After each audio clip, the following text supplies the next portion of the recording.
Hello dear students, good morning to all of you. Today is our lecture number 8 for class 12th.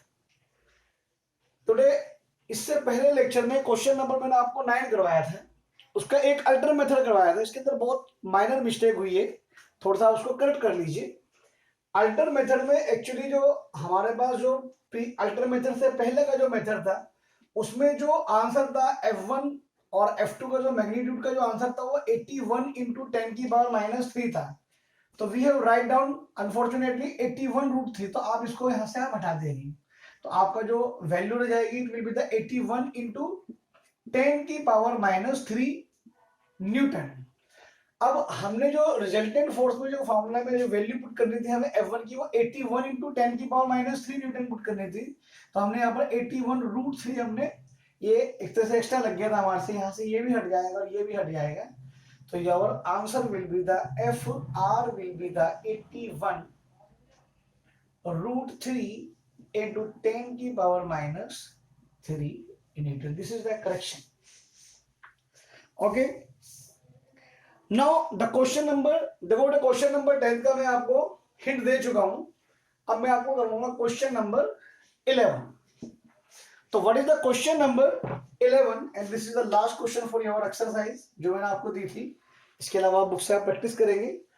तो जो question है वो आपका क्या कहता है, two similar charge and equally charge identical metallic sphere A and B repel each other with a force of 2 into 10 की power 5 Newton. It means हमारे पास दो सिमिलर चार्ज हैं, इक्वल हैं, आइडेंटिकल हैं, जो जिनका जो स्फीयर है वो A और B है, दोनों एक दूसरे को रिपेल करते हैं with the force of 2 into 10 की पावर 5 न्यूटन. तो बेटा अगर मैं इसकी फिगर बनाता हूं तो ये मेरे पास एक A स्फीयर ले लेता हूं, मैं ये एक B स्फीयर ले लेता हूं, इसको मैं Q1 मान लेता हूं, इसको मैं Q2 मान लेता हूं. लेट इनिशियली जो हमें दिया है एक चार्ज को मैं Q1 मान लेता हूं, Q1 की जो वैल्यू है वो Q ले लेते हैं और जो Q2 की वैल्यू, क्योंकि दोनों आइडेंटिकल चार्ज है तो ये भी आपके पास Q2 हुआ. मान लिया बेटा हमें सेपरेशन नहीं दे रखा, हमने मान लिया बेटा हमारे पास जो सेपरेशन है वो R है, लेकिन इन दोनों चार्ज के बीच में जो फोर्स ऑफ रिपल्शन की वैल्यू है वो हमें दे रखी है. इट इज द 2 into 10 की पावर 5 न्यूटन. ये हमें गिवन है. तो बेटा अगर इसके लिए मैं कूलम्ब्स लॉ का फॉर्मूला लगाता हूं तो जो कूलम्ब्स लॉ का फॉर्मूला होगा F = K Q1 Q2 upon R². ठीक है ना. अब यहां पर मैं F की वैल्यू अगर पुट करता हूं तो 2 into 10 की पावर 5, K को आप K रहने दीजिए, Q1 की और Q2 की वैल्यू क्या है हमारे पास Q. सो Q into Q upon R², और इसको हम लिख सकते हैं बेटे K into Q² upon R² is equal to 2 into 10 की पावर 5 न्यूटन. तो ये मेरे पास, मैं इसको इक्वेशन नंबर 1 बना लेता हूं. अब आगे क्या कहता है क्वेश्चन में, अब वो आपसे कहता है a third identical uncharged sphere C. तो जो इनिशियली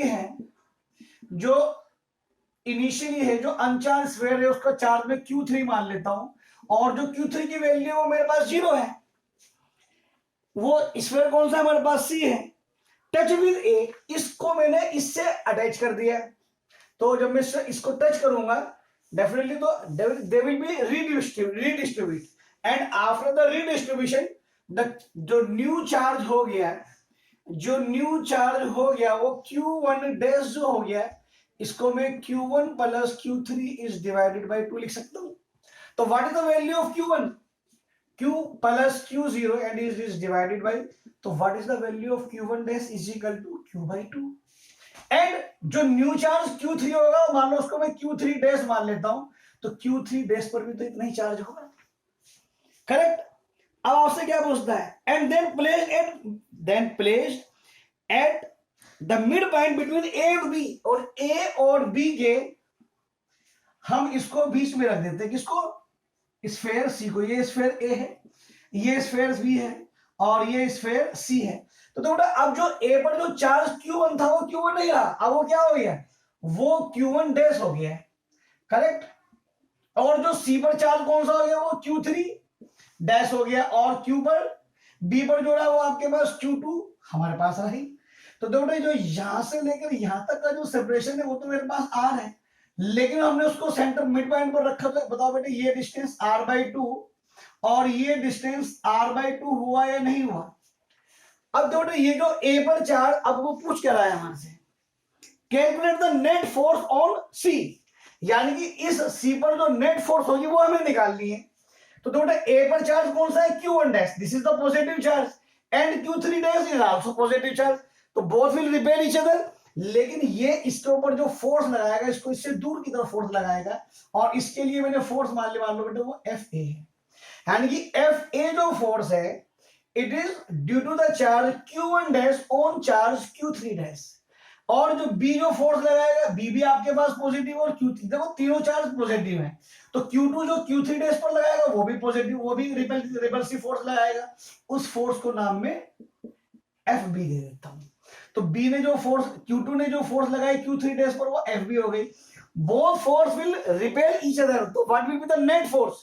बताओ इन दोनों फोर्स का जो डिफरेंस होगा वो हमें नेट फोर्स देगा नहीं देगा? It means we have to calculate FA and FB, and then we will difference between the FA and FB, then we will get the net force on the C. तो first of all we calculate FA। तो बताओ बेटे जो FA जो force है वो Q1 dash और Q3 dash के लिए फोर्स है, तो K Q1 dash dot Q3 dash upon R/2 का होल स्क्वायर। तो K को तो बेटा आप K रहने दीजिए, तो Q1 डैश की वैल्यू क्या है मेरे पास, Q/2, करेक्ट, एंड जो Q3 डैश है it is also Q/2, and this is the R²/4। तो देखो अब आपके पास ये क्या बन जाएगा, ये बन जाएगा देखो 2 × 2 4, ये 4 ऊपर जाएगा तो ये 4/4 बन जाएगा, और ये बन जाएगा K × Q²/R²।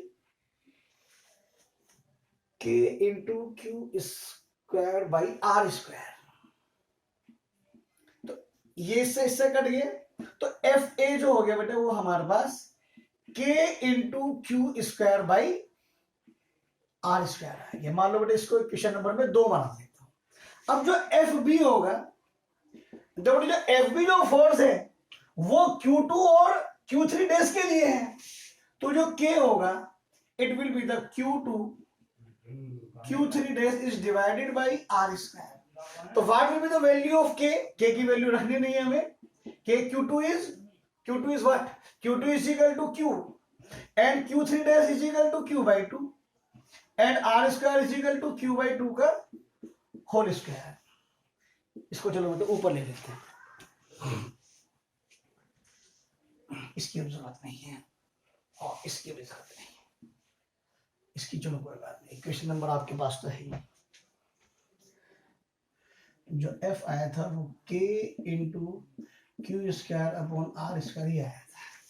तो जो FB हुआ हमारे पास, जो FB की वैल्यू हुई इट विल बी द 1/2, और ये 1 चलो अच्छा K × Q²/2 upon this is the R/2, this is the R²/4।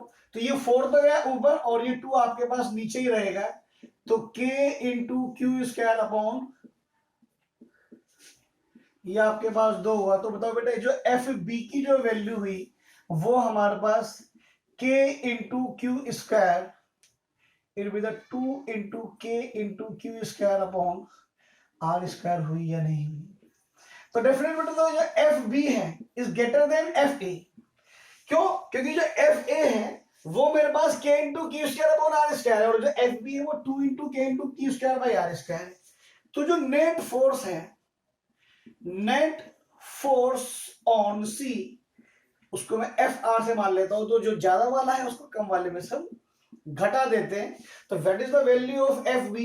FB is equal to 2 × 2K × Q² upon R² minus का K × Q² upon R²। K × Q² upon R² को आप common ले लीजिएगा, तो it will be the 2 - 1, this will be the 2 - 1। So जो FR की जो value है वो k into Q square upon R square and using the equation number 1, using the equation number k into q square upon r square, k into q square upon r square. So what is the answer of resultant force? 2 into 10 की power 5 dt. This is your final answer. So the principle of superposition के questions, they are very very very important questions. चलिए अब हम next topic की बात करते हैं, continuous charge distribution.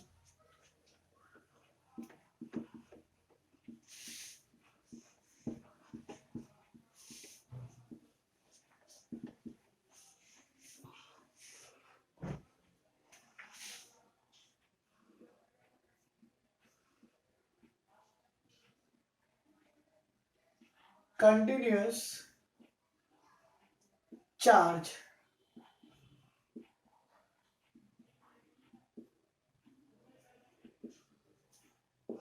they are the three types. So number 1 is the linear charge density. दोनों जो लीनियर चार्ज, इसका जो सिंबॉलिक रिप्रेजेंटेशन होता है वो लैम्डा होता है. तो डेफिनेटली बेटे मैं बोल दूं आपको, आप समझिए लीनियर चार्ज डेंसिटी क्या होता है. मान लीजिए बेटे ये आपके पास एक वायर है और मान लीजिए बेटे इस वायर की जो लेंथ है वो हमारे पास L है और मान लीजिए बेटे इसके ऊपर जो चार्ज है ये चार्ज इसके ऊपर डिस्ट्रीब्यूट है और मान लीजिए जो चार्ज की जो वैल्यू है वो आपके पास L है. तो बेटे डेंसिटी का फॉर्मूला होता है मास अपॉन वॉल्यूम, जनरल जो फॉर्मूला होता है हम जो पढ़ते हैं. लेकिन जो लीनियर चार्ज डेंसिटी है वो क्या है? Total charge is divided bye पर यूनिट लेंथ. टोटल चार्ज को अगर आप पर यूनिट लेंथ से आप डिवाइड कर देंगे तो वो कहलाता है linear charge density. So it is denoted by lambda. तो what is the total charge? Q and this is the L. So this is called linear, lambda is the linear charge density. ठीक है ना. अब तो बेटा इसकी अगर हम SI यूनिट निकालते हैं, जो SI यूनिट है तो what will B it's SI unit? अब तो बेटा जो SI जो यूनिट होगी वो क्या होगी? इसकी चार्ज की यूनिट कूलम एंड डिस्टेंस की यूनिट मीटर. तो कूलम पर मीटर और coulomb metre inverse its unit. अब मान लीजिए बेटा एक मेरे पास एक सर्कल है और इस सर्किल के ऊपर चार्ज आपका डिस्ट्रीब्यूट है, तो सर्किल के सर्कमफ्रेंस पर तो चार्ज होगा. अब देखो बेटा आपके पास इस केस के लिए सर्कमफ्रेंस की लेंथ क्या हो जाएगी? जो सर्कमफ्रेंस होगा it will be the 2/r. तो what do its linear charge density formula? Lambda is equal to q upon 2/r. But unit is same, coulomb metre inverse. क्यों? Charge unit coulomb, 2 is the constant and r is the meter inverse. So this is about linear charge density. You can write down the definition of linear charge density. When the charge is distributed along a line bracket में straight और curved, such charge distribution is called linear charge density. Correct? And number 2 is the surface charge density. तो बेटा इसको जो denote करा जाता है वो सिग्मा से. अब मान लिया बेटा हमारे पास एक ये सरफेस है, ठीक है ना. ये हमारे पास एक सरफेस मान लीजिए आप, इस पर जो चार्ज है वो आपके पास, इसके पास जो चार्ज है वो Q है और जो इसका जो एरिया है वो अब मान लीजिए वो A है. करेक्ट. अब तो बेटा सरफेस चार्ज डेंसिटी क्या है? वही total charge upon total per unit length था. यहां पर क्या होगा? Surface charge density sigma is equal to total charge per unit area. Total charge per unit area जो जाएगा वो क्या कहलाएगा आपके पास? Surface charge density. तो इट्स SI यूनिट क्या होनी चाहिए? इसकी जो बेटे SI यूनिट होगी कूलम पर मीटर स्क्वायर और कूलम इनटू मीटर की इनवर्स. ओके.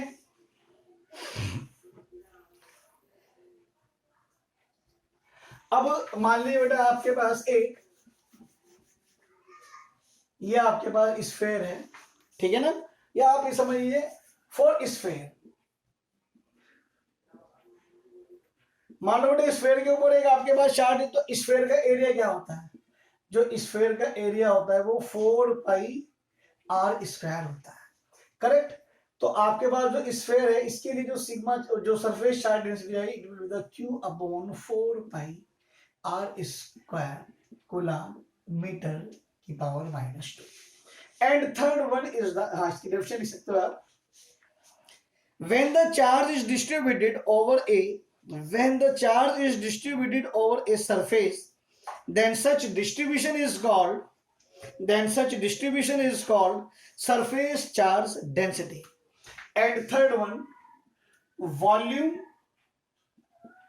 charge density. इसको बेटे जो डिनोट करा जाता है वो, उसको जो हम जो डिनोट करेंगे, it will be the denoted by रू। अब बेटे जो volume charge density, what is the volume charge density? अगर आप टोटल चार्ज को पर यूनिट वॉल्यूम से डिवाइड कर देंगे, then that is called volume charge density, and its SI unit will be the coulomb per metre cube और coulomb metre की power -3। अब मान लीजिए फॉर ए सॉलिड स्फेयर, मान लीजिए बेटा आपके पास एक सॉलिड स्फेयर है, तो बेटा इस सॉलिड स्फेयर का जो वॉल्यूम का फॉर्मूला होता है वो 4/3 पाई आर क्यूब होता है। तो सॉलिड स्फेयर के लिए जो वॉल्यूम चार्ज डेंसिटी का फॉर्मूला है Q upon 4/3 pi R cube coulomb metre की power -3। This is about continuous charge distribution. Now we will talk new heading, electric field.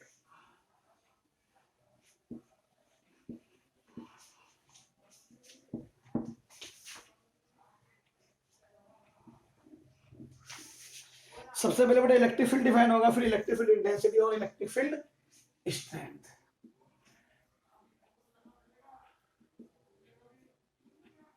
तो what is the electric field?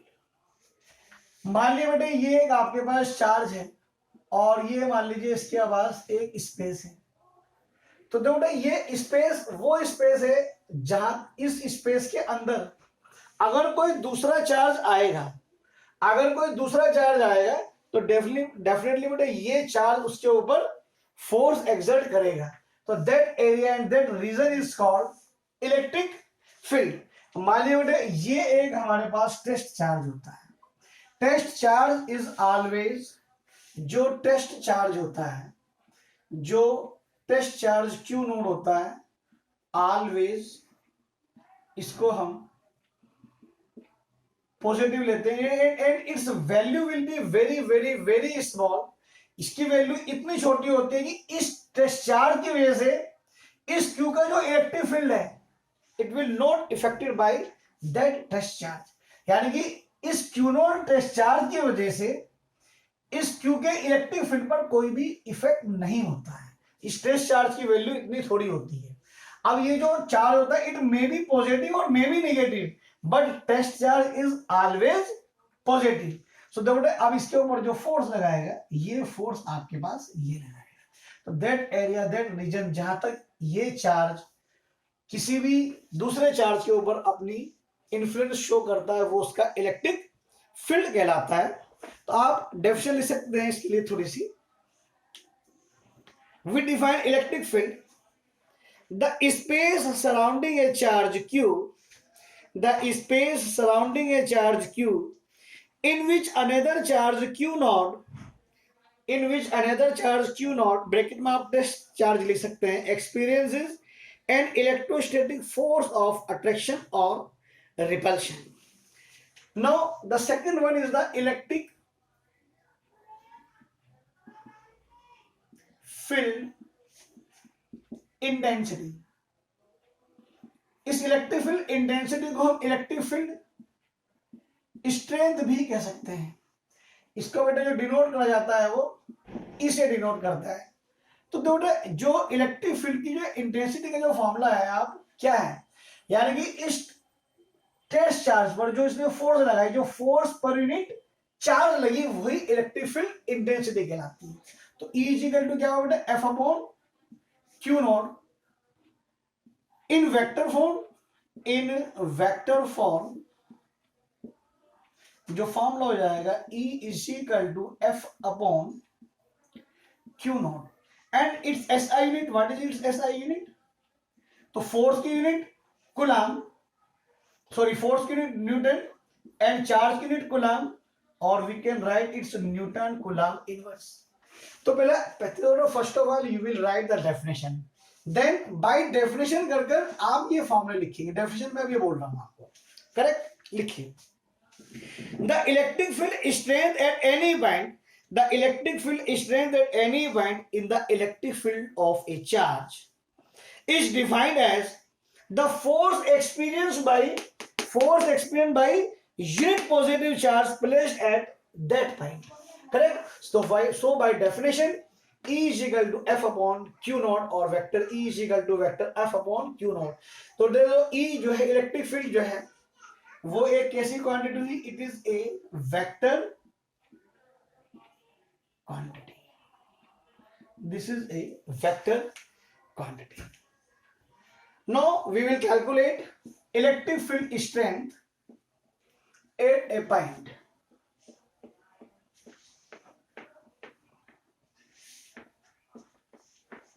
What will be our electric field intensity?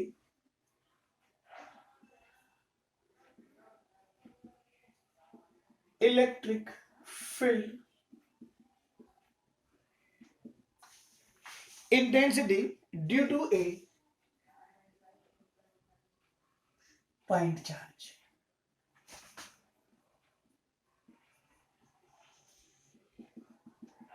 हमें बेटा किसी point charge पर electric field intensity की एक formula हमें derive करना है। मान लीजिए बेटे एक चार्ज मेरे पास, हमारे पास O पॉइंट पर एक चार्ज प्लस Q है। मान लीजिए बेटे एक पॉइंट P है। इस P पॉइंट पर इस चार्ज की वजह से मुझे इस पॉइंट P पर मुझे इलेक्ट्रिक फील्ड इंटेंसिटी निकालनी है। मान लीजिए कितनी है, मान लीजिए बेटे जो डिस्टेंस है चार्ज Q जो O पर रखा है, O से लेकर P तक का जो डिस्टेंस है वो हमारे पास R है, ठीक है ना। यानी कि जो OP है वो हमारे पास R है।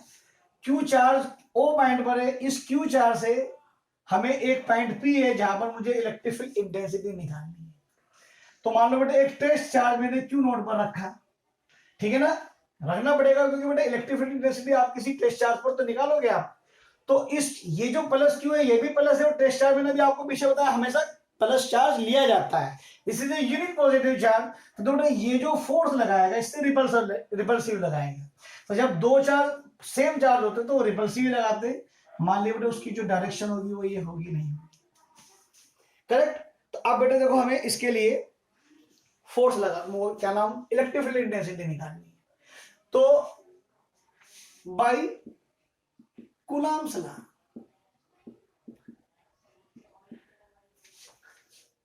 Between Q and Q not. अब मैं Q और Q नॉट पर कूलम्स लॉ लगाता हूं। तो कूलम्स लॉ क्या कहता है, F is equal to 1/4 pi epsilon not Q1 Q2 upon R square. तो Q1 की जगह क्या है मेरे पास Q, और Q2 की जगह क्या है Q नॉट, और डिस्टेंस मेरे पास R स्क्वायर है, करेक्ट। अब मेरे को क्या निकालनी है, मेरे को निकालना है क्या, electric field intensity. So by definition अभी मैंने आपको इलेक्ट्रिक फील्ड इंटेंसिटी का फॉर्मूला बताया था, E is equal to F upon Q not. तो E is equal to 1/Q not. अगर अब इस F की वैल्यू बेटा मैं यहां पर रख देता हूं, तो Q into 1/4 pi epsilon not Q into Q not upon R square. तो इस Q नॉट से Q नॉट कट गया हमारे पास। तो जो E का जो फॉर्मूला आ गया इलेक्ट्रिक फील्ड इंटेंसिटी का, क्या फॉर्मूला आ गया, 1/4 pi epsilon not Q upon R square और इसको हम लिख सकते हैं k into Q upon R square. तो बेटा ये जो फॉर्मूला है मेरे पास, ये किसका फॉर्मूला है? This is the electric field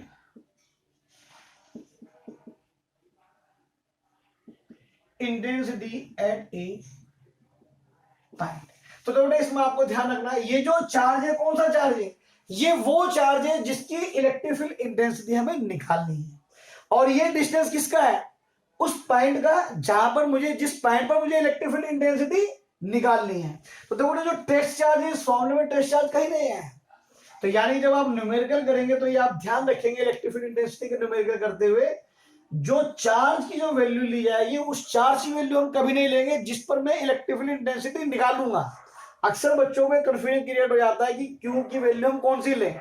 तो क्यू आपको वो लेना है जिसके लिए मुझे इलेक्ट्रिक फील्ड इंटेंसिटी कैलकुलेट करनी है, और जो आर जो डिस्टेंस होगा उन दोनों चार्ज के बीच का डिस्टेंस होगा। अब इन वेक्टर फॉर्म, अब यही फॉर्मूला अगर मैं वेक्टर फॉर्म में लिखना चाहता हूं तो मैंने बताया था देखो बड़ा सिंपल वे है। आप इलेक्ट्रिक फील्ड के ऊपर, इलेक्ट्रिक फील्ड मैंने आपको पीछे बताया, it is a vector quantity 1/4 pi epsilon not Q upon R square. अब ये जो डिस्टेंस है कूलम्ब्स लॉ में जो r मैंने वहां पर यूनिट वेक्टर से मल्टीप्लाई करी थी, इन द सिमिलर वे यहां पर भी आप यूनिट वेक्टर से मल्टीप्लाई कर दीजिए। और एज जो r यूनिट वेक्टर होता है it is the r vector upon magnitude r, और r वेक्टर अपॉन r भी मैं इसको लिख सकता हूं। तो जो E हुआ बेटा हमारे पास वो 1/4 pi epsilon not Q upon R square into vector R upon R हुआ या नहीं हुआ। तो इसको हम लिख सकते हैं बेटा वेक्टर फॉर्म में E is equal to 1/4 pi epsilon not Q upon R, Q upon R Q into R vector.